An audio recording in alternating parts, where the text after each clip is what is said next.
Yes, reka mbasuze kandi mbifurize kugira ibihe byiza. Nongeye kubaha ikaze hano ku Ibendera TV, ikaze kandi muri aya makuru agezweho kuri aya masaha. Uyu munsi turi ku wa gatandatu ni tariki 14 Kamena muri uyu mwaka w'ibihumbi 2025.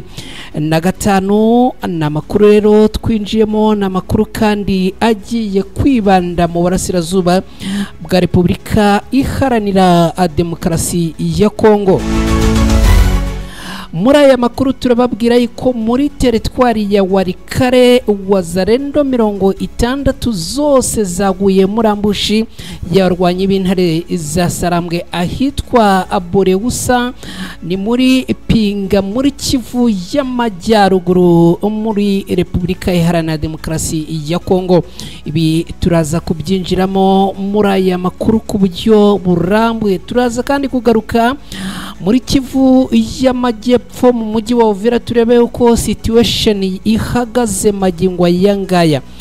Biravugwa ko ahangaha n'ubundi hateguwe umukwabo, ndetse akaba ari umukwabo ugomba kwibanda mu bice hafi ya byose by'uyu mujyi wa Uvira. Ubwo ibi byose mukanya ndaza tubiva imuzingo. Turaza kandi kugaruka ku mugambi wa Repubulika Iharanira Demokarasi ya Kongo ku Rwanda wamaze kubapfubana neza Kisekedi yongeye gukorwa anisoni imbere y'amahanga. Ibi turabyinjiramo ku buryo burambuye. Turaza kandi kubabwira uko byagendekeye abarwanyi ba SADC bo mu gihugu cya Afurika y'Epfo ubwo abageraga ku butaka bw'iki gihugu nyuma yuko bakubutse Goma muri Repubulika Iharanira Demokarasi ya Kongo, aho bakubitiwe n'abarwanyi b'intare za Sarambwe. Bituraza kubyinjiramo ku buryo burambuye. Turaza kandi kubabwira ko Kabila Kabange wayoboye Repubulika Iharanira Demokarasi ya Kongo yamaze kohereza intumwa y'igiteraganya i New York muri Leta Zunze Ubumwe za Amerika kwa Trump.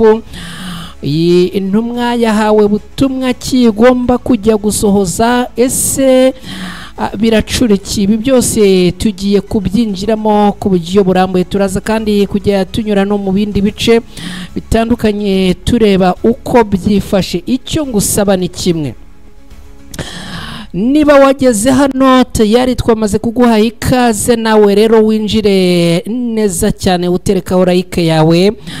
Hanyuma ubwo like nizimara kuzamuka rwose ndahita mbibona neza cyane 5 kuri 5, ubundi duhita twanzikana aya makuru ku buryo burambuye. Ikindi kandi niba ari bwo bwa mbere ugeze hano ku Ibendera TV, nyemerera uterekeho subscribe yawe. Ushobora kuba ari bwo bwa mbere ugeze hano, ushobora kuba atari ubwa mbere ugeze hano ariko byari byaraguciyeho. Iberera rero subscribe uhita uterekaho aka kamwanya, mu gihe kandi uterekaho subscribe nibuke no gukora kuri ako kantu kameze nk'inzogera bakita signe de la notification, kugira ngo tujye tukoherereza amakuru utiriwe utwarwa umwanya wo kujya gushakisha.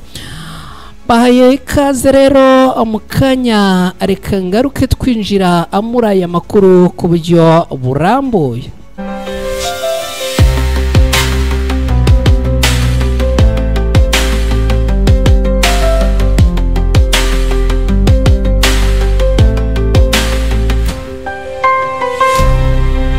Yes, nongeye kubaha ikaze mwese mu bice muherereyemo, yaba bari mu bice bitandukanye by'u Rwanda mu turere twose ikaze, yaba baherereye muri Repubulika Iharanira Demokarasi ya Kongo mwese ikaze, yaba abantu mwamaye ubutumwa butandukanye uyu munsi mwese munyandikira message zanyu nazibonye, kandi ubutumwa bwanyu mwakoze kubwohereza rimwe na rimwe.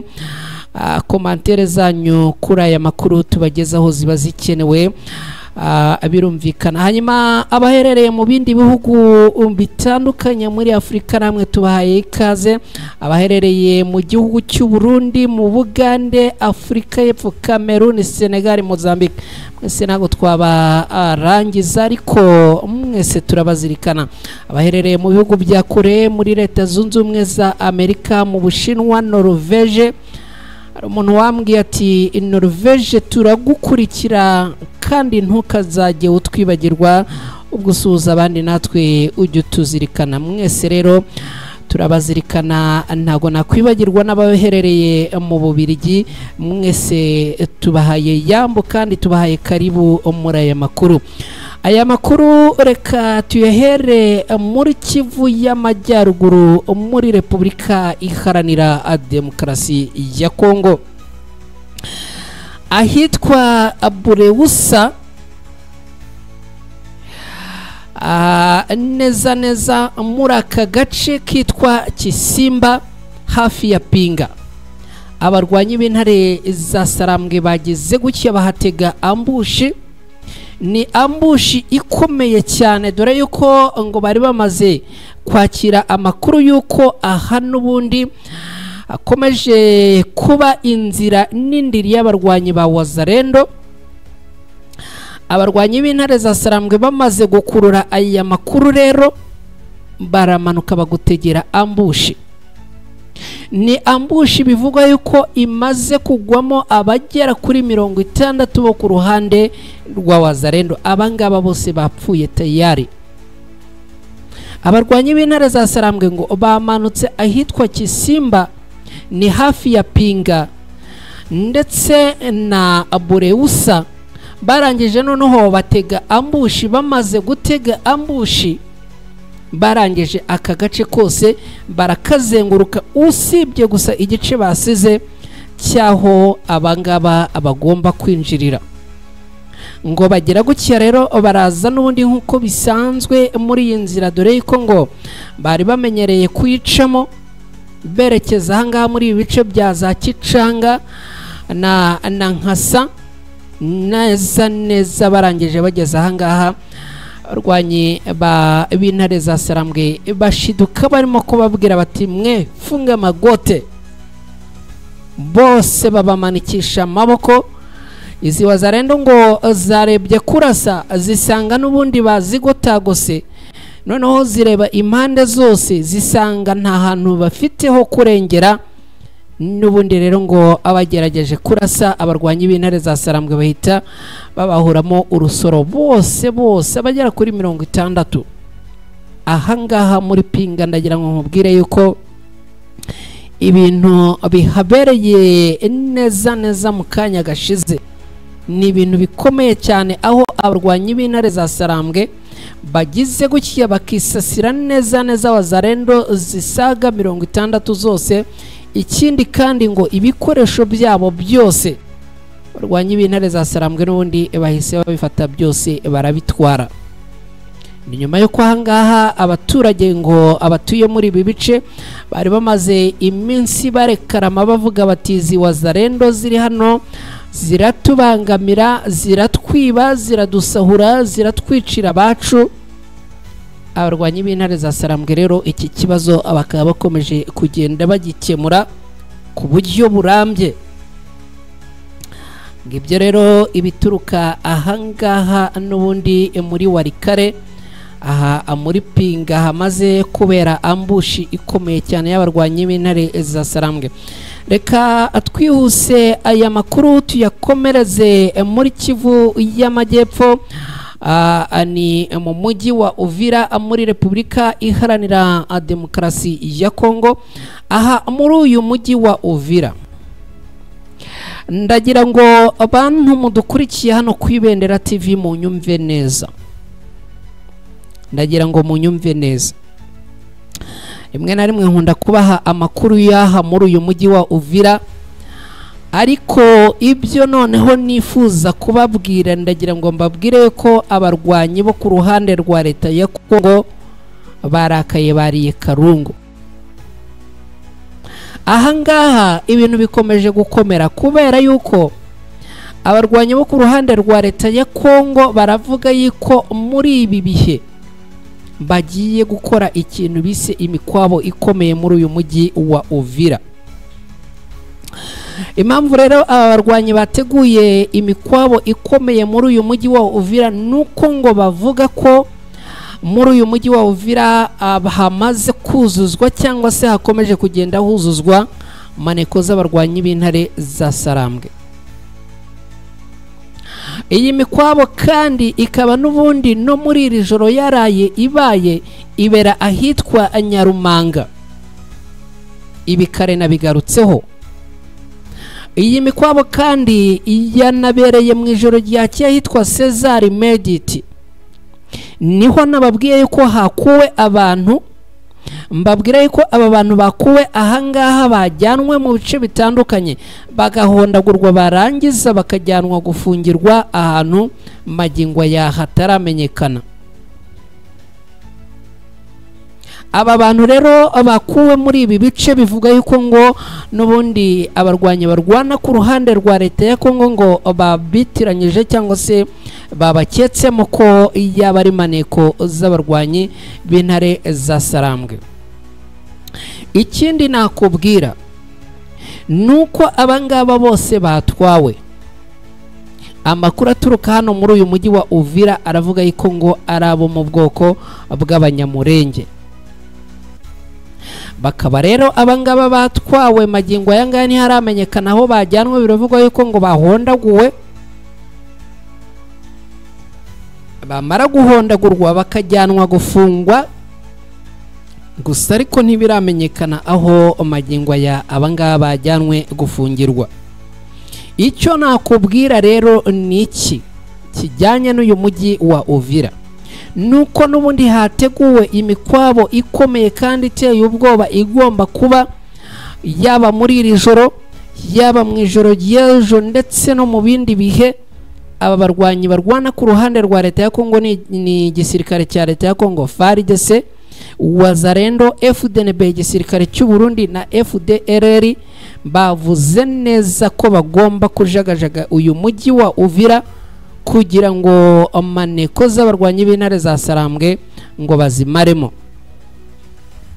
Ahitwa neza Mobura Muvoma do Showensta, ahangaha biravugwa yuko naho ngo hamaze kugera abasirikare barimo gukora patrouille zo ku mugoroba.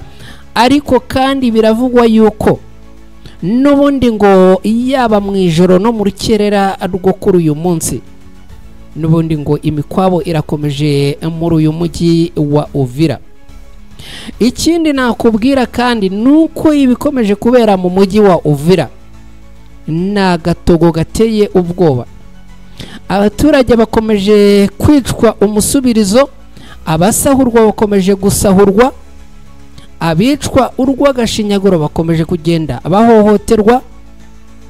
Magingo yangaya rero abaturage baherereye muri uyu mujyi wa Uvira n'ubundi icyoba ni cyose, ubwoba ni bwose rwose. Abaturage baherereye muri uyu mujyi wa Uvira biravugwa yuko n'ubundi ngo bakomeje kugenda bamwe babishoboye bagerageza guhungira mu bice bitarimo umutekano mukeya, abandi ngo bishoboye barimo guhungira Bujumbura mu Burundi, abandi bagahungira Kinshasa muri Repubulika Iharanira Demokarasi ya Kongo. Ngibyo uko byifashe. Icyo nakubwira cyo nuko n'ubundi ibintu bikomeje kuba ibindi muri uyu mujyi wa Uvira. Reka muri uyu mujyi wa Uvira rero ibyaho tubisubikira ahangaha, n'ubundi ni update tuba tugenda atubaha, ahubwo dukomereze muri iyi nkuru ivuga yuko Bwana Joseph Kabila Kabange yamaze kohereza intumwa ye igitaraganya muri Amerika. Akaba ari intumwa yamaze kohereza igomba kujya kubonana na Perezida Donald Trump wa Leta Zunze Ubumwe za Amerika. Uribaza ngo niki cyatumye Bwana Kabila yohereza intumwa igitaraganya muri Leta Zunze Ubumwe za Amerika. Biravugwa yuko ngo iyi ntumwa yatumwe gusobanura neza impamvu ngo Tshisekedi akwiye kuvanwa ku butegetsi bwo kuyobora Repubulika Iharanira Demokarasi ya Kongo. Joseph Kabila ni umugabo utajya avuga byinshi. Uyu yahoze ayobora Repubulika Iharanira Demokarasi ya Kongo yamaze kohereza intumwa i Washington muri Leta Zunze Ubumwe za Amerika, akaba ari intumwa igiye gusobanura ubutegetsi bw'iki gihugu, gahunda afite zirimo gushyira iherezo ku butegetsi bw'igihugu bwa Perezida Tshisekedi, ku butegetsi bw'igitugu. Sori mu mbabarire. Chikaya Abini Kalubi usanzwe ari umuntu wa hafi, wa Kabila, akanaba umujyanama we, amaze iminsi itari mike ari muri Leta Zunze Ubumwe za Amerika, aho yageze avuye mu mujyi wa Goma muri Repubulika Iharanira Demokarasi ya Kongo. I Washington muri Leta Zunze Ubumwe za Amerika, aho ari kandi ngo hamaze iminsi habera ibiganiro bihuza u Rwanda na Repubulika Iharanira Demokarasi ya Kongo, mbere yuko ibihugu byombi bisinyana amasezerano y'amahoro muri uku kwezi. Ni muri uku kwezi, ni mu kwezi gutaha, kuko ibiganiro biteganywa bigomba gusinywa mu mpera z'uku kwezi kwa gatandatu cyangwa se mu kwezi kwa karindwi. Kabila rero uri Goma, aho yageze avuye mu buhungiro, Kinshasa imushinja kuba akorana n'u Rwanda ndetse n'abarwanyi b'intare za Sarambwe. Uruzinduko rw'iyi ntumwa muri Leta Zunze Ubumwe za Amerika rero rukaba rwahuriranye n'urwo umunyapolitike yitwa Moise Katumbi Chapwe, utavuga rumwe n'ubutegetsi bwa Tshisekedi, nawe aherutse kugirira muri iki gihugu. N'uruzinduko rwasize yakiriwe na Minisitiri w'iki gihugu w'ububanyi n'amahanga. Chikaya mu kiganiro yahaye Jeune Afrique yavuze ko mu bimugenza harimo guhura n'abagize imitwe yombi y'inteko ishinga amategeko muri Leta Zunze Ubumwe za Amerika, abagize inama y'umutekano y'iki gihugu, ndetse ngo n'abandi bantu batandukanye batekereza ku bibazo bya Repubulika Iharanira Demokarasi ya Kongo, ngo barimo imiryango nka Human Rights Watch ndetse ngo na Perezida Donald Trump. Uyu mugabo yatangaje ko ngo agomba kubasobanurira inyungu yo kugaruka muri politike bwa Kabila, arengera inyungu umuryango wa politike wa Kabila, anafasha abantu gusobanukirwa ukuri kw'ikibazo igihugu cye kirimo kunyuramo bitewe n'ubutegetsi yita ko ngo ari ubutegetsi bubi. Chikaya kandi yavuze ko ubutumwa nyamukuru yashyiriye abanyamerika bukubiye mu ijambo Joseph Kabila yagejeje ku banyekongo mbere yo gutahuka. Uyu mugabo kandi avuga ko mu byo yashyiriye abafata ibyemezo muri Leta Zunze Ubumwe za Amerika harimo umushinga w'amahoro wifujwe na Kabila ugamije gushyira iherezo ku gitugu. Ku itariki ya 26 Gicurasi muri uyu mwaka nibwo Joseph Kabila wabaga mu buhungiro kuva mu mwaka w'2023 yatashye muri Repubulika Iharanira Demokarasi ya Kongo, ahita yerekeza mu mujyi wa Goma, kuri ubu ugenzurwa n'abarwanyi b'intare za Sarambwe. Mu ijambo yavuze mbere yo gutahuka yagaragaje ko agenzwa no gutanga umusanzu we mu gushyira iherezo ku butegetsi bw'igitugu bwa Tshisekedi wamusimbuye ku butegetsi. intumwa yo rero muri Leta Zunze Ubumwe za Amerika ikaba yahamirije Jeune Afrique ko intego za Perezida Kabila ngo zitanyuranije n'iz'abarwanyi b'intare za Sarambwe. Bose ngo bafite intego yo gushyira iherezo ku butegetsi bw'igitugu bwa Tshisekedi. Kuva Joseph Kabila Kabange yatangaza ko ateganya kujya i Goma, ubutegetsi bwa Kinshasa bwahiye ubwoba bufatira imitungo ye yose, banamutangaza banamwaka ubudahangarwa. Ubu butegetsi bwa Kinshasa bunatangaza ko ngo buteganya kumukurikiranaho ibyaha birimo ubugambanyi, gukora ibyaha byibasiye inyoko muntu, ndetse ngo no kujya mu mutwe ugambiriye gukuraho ubutegetsi. Kikayarera akaba yavuze ko hejuru y'ibi byaha Kinshasa inateganya ngo kumushyiriraho impapuro mpuzamahanga zo kumuta muri yombi. Ibingibi rero ngo bikaba bifatwa nkaho ari ubuyobozi n'ubutegetsi bw'igitugu, ari nayo mpamvu Kikaya avuga yuko ngo agomba guhura na Perezida wa Leta Zunze Ubumwe za Amerika kugira ngo amubwire iki kibazo, ubundi amusabe cyangwa se barebe niba yabahaye inkunga yo kuvanaho ubutegetsi bavuga ko ari ubw'igitugu muri Repubulika Iharanira Demokarasi ya Kongo.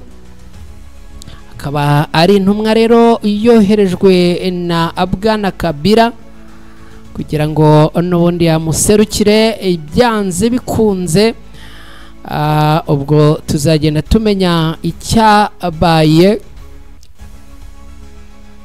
tuzagenda tumenya uko byagenze.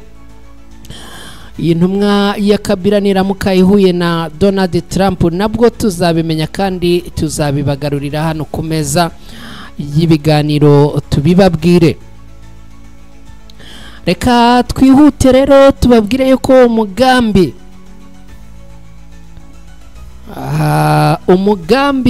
wa Repubulika Iharanira Demokarasi ya Kongo imbere y'u Rwanda wongeye kuburizwamo. U Rwanda kuva kuri uyu wa gatanu tariki 13 Kamena muri uyu mwaka rwashyikirijwe inshingano zo kuyobora umuryango ushinzwe kurwanya ikwirakwizwa ritemewe ry'intwaro nto muri Afurika. Ni inshingano u Rwanda rwafatiye mu nama ya 11 y'abaminisitiri b'ibihugu bigize uyu muryango yabereye Nairobi muri Kenya. Ni inshingano zakiriwe na Minisitiri w'umutekano w'imbere mu gihugu ni Dr Vincent Biruta, washyikirijwe ibendera y'uyu muryango ndetse n'ibindi bikoresho byawo abishyikirizwa na mugenzi we wa Kenya ni Kicumba Murkomen. U Rwanda rwafashe inshingano zo kuyobora uyu muryango rusimbuye Kenya, rukaba rugomba kuzungirizwa kuri izi nshingano n'igihugu cya Tanzania. Minisitiri w'ububanyi n'amahanga ndetse n'ubutwerere Ambassador Olivier Nduhungire yatangaje ko mbere y'uko u Rwanda ruhabwa izi nshingano zo kuyobora uyu muryango, Repubulika Iharanira Demokarasi ya Kongo ngo yagerageje kwitambika ngo u Rwanda rutazahabwa izi nshingano, gusa ngo ibi byaje kuba iby'ubusa ndetse ibyifuzo bya Repubulika Iharanira Demokarasi ya Kongo abikubita igihwereye. Minisita Olivier Nduhungire yagize ati ni ngombwa kumenya ko Repubulika Iharanira Demokarasi ya Kongo yongeye kwinuba igerageza kurwanya u Rwanda ko rwayobora uyu muryango. Kubw'amahirwe imiryango yose yo muri Afurika ntishobora guterwa ubwoba cyangwa kugirwa gikoresho n'ubutegetsi bwihebye bwa Kinshasa. Repubulika Iharanira Demokarasi ya Kongo kandi ngo yagerageje kwitambika u Rwanda ngo rutayobora uyu muryango nyuma y'uko mu cyumweru gishize nabwo Repubulika Iharanira Demokarasi ya Kongo yari yabikoze ituma u Rwanda rwimwa inshingano zo kuyobora umuryango w'ubukungu bw'ibihugu byo muri Afurika yo hagati, nyamara rirwo rwari rutahiwe kuyobora uyu muryango. N'igikorwa cyababaje u Rwanda ndetse runahita rufata icyemezo cyo kuva muri uyu muryango rwashinje kugirwa igikoresho na Repubulika Iharanira Demokarasi ya Kongo. Ngibyo ukuntu ibintu biba byifashe. Ababwiye nzajya mbaha amakuru ubundi komantere muzizane uko zimeze kose muzitereke hano ku meza, natwe tuzakire tuzifatishe yombi. Ariko nanakwibutsa niba ari bwo bwa mbere ugeze hano, nyemerera uterekeho subscribe yawe. Mu gihe uterekaho subscribe kandi wibuke no gukora kuri ako kantu kameze nk'inzogera, nuramuka ugakozeho kakemeza twe tuzajya tuguha amakuru tuyakoherereze utiriwe utakaza umwanya wo kujya kuyashakisha. Niba wageze hano kandi nyemerera uterekeho like yawe. Ikindi kandi nakubwira cyane nagusaba, niba uhamanya natwe mu gusangira aya makuru no kuyasangiza abandi, nyemerera ufate iyi link y'iyi video cyangwa se aya makuru bitereke mu yandi magroupe kugira ngo abantu benshi tubagezeho amakuru. Reka twihute rero. Abasirikare bagera kuri 249 ba Afurika y'Epfo bavuye mu butumwa bwo kugarura amahoro muri Repubulika Iharanira Demokarasi ya Kongo. Ubutumwa bari boherejwemo n'umuryango wa SADC uyu munsi basesekaye ku kibuga cy'indege muri Afurika y'Epfo. Bagezeyo rero bacinya kadiho, birumvikana ngo no kwishimira ko nibura batashye bari amahoro, nyuma yuko abandi bagiye bagira gutya bagataha ari imirambo, ari banyakwigendera. Abangaba rero rwose ngo kuba bageze hano amahoro ni ikintu cyo kwishimira. Ari nayo mpamvu rero twaze tubireba rwose mu mashusho yagiye hagaragara, bagera ku kibuga cy'indege bagenda basuhuzwa. Gusa babasuhuzaga wabonaga morali iri hasi, ariko byibuze bakavuga bati turishimye kuba nibura mubashije gutaha mukagaruka mu gihugu amahoro. Ni nyuma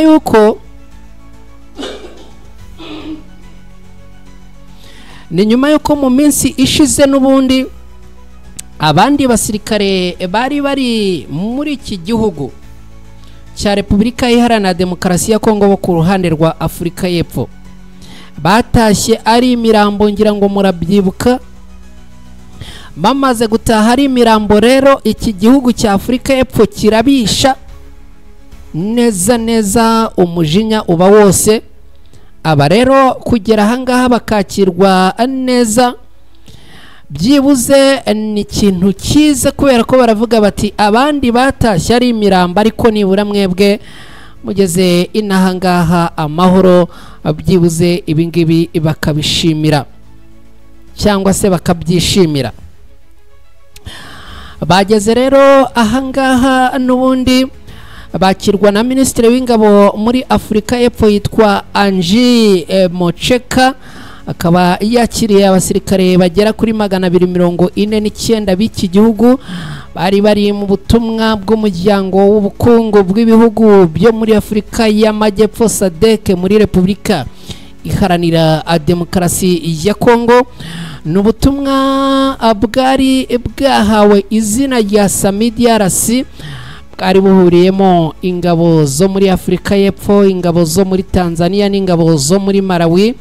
Bukaba rero ubutumwa bwari bugamije gufasha ubutegetsi bwa Tshisekedi kurwanya abarwanyi b'intare za Sarambwe bigaruriye bice byinshi muri Kivu y'Amajyaruguru n'iy'Amajyepfo.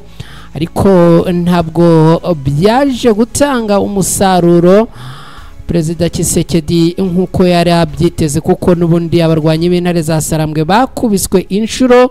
Ihuriro ry'ingabo zirwana ku ruhande rwa leta ya Kongo FDLR, abacanshuro b'abanyaburayi, ingabo z'u Burundi, iza SADC, neza abarwanyi b'intare za Sarambwe n'ubundi babakubise inshuro, birangira bafashe uyu mujyi wa Goma, ndetse kugira ngo bace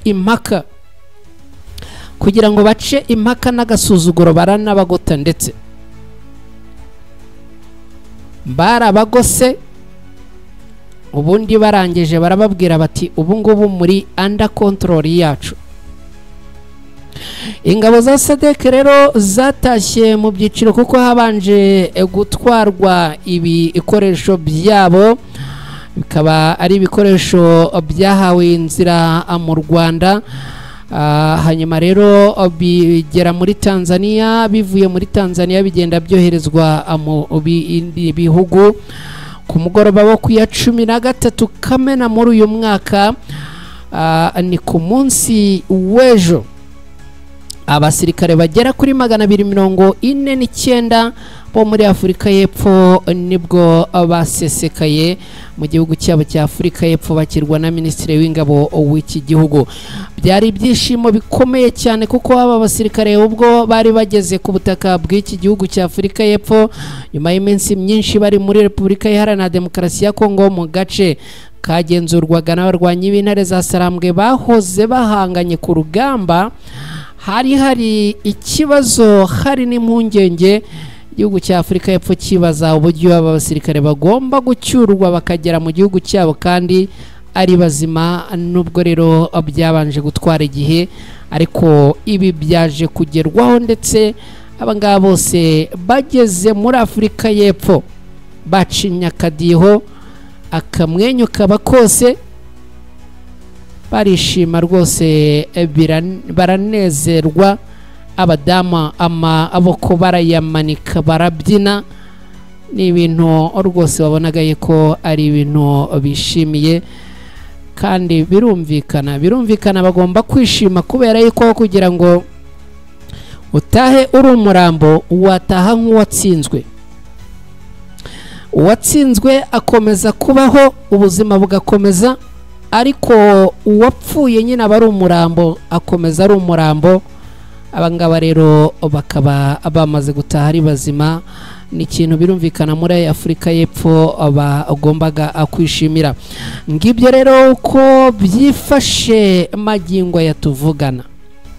Nitwa Umukada, aha ni ku Ibendera TV. Ni amakuru tugenda tubagezaho, ni amakuru kandi twebwe turayatara tukanayatunganya. Yemwe abantu babambaza ngo amakuru mutugezaho muyakura he? Twebwe turayatara, dufite abanyamakuru impande n'impande, kandi dufite na drone zacu zitandukanye.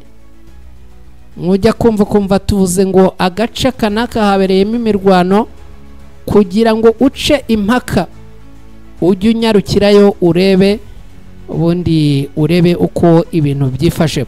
Reka rero mbashimire cyane mwese mwari muri kumwe natwe muri aya makuru. Mbifurize gukomeza kugira ibihe byiza, mbifurize kugira weekend nziza. Makuru ku Ibendera TV nakagaruka, mukomeze kugira ibihe byiza. Ikindi kandi Imana ibarinde.